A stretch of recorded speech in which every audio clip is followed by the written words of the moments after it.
God's plan for your life is according to his purpose for your life, but he doesn't promise to give us detailed Google Maps, Apple Maps, or even old school Mapquest style instructions as to every stop along the way in life. I'm preaching in Exodus chapter 14 and 15 today, and as the Israelites make their way out of Egypt, there's something that happens that gives us an incredible amount of insight as to God's plans for our lives.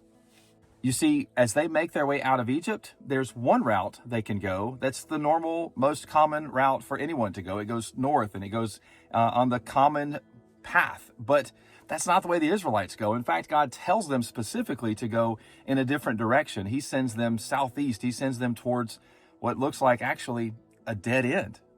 Now, as you continue reading and the story unfolds, the Egyptians come on one side of the Israelites. The Red Sea is on the other side. So God sends his presence to separate the Egyptians from the Israelites. Moses raises his staff. By the power of God, the Red Sea is opened up. There's dry ground. The Israelites walk across the dry ground. They get to the other side. The Egyptians follow. The walls come of water, fall back on over the Egyptians, and the army is defeated and they're killed, and the Israelites are free. And in doing all of that, God demonstrated his glory and his power.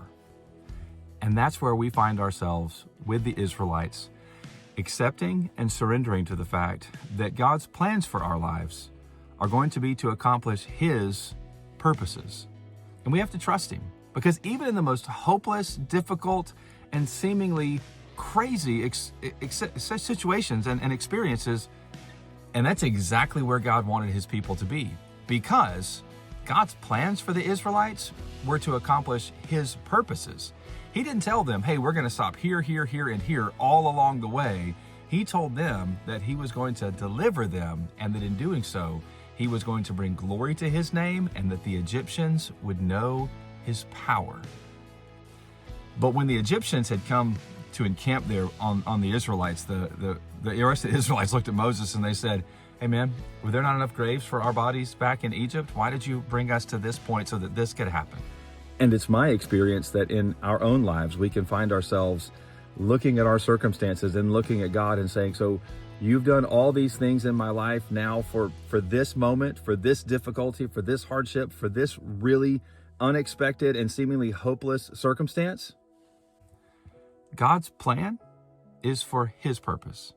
And what he promises to us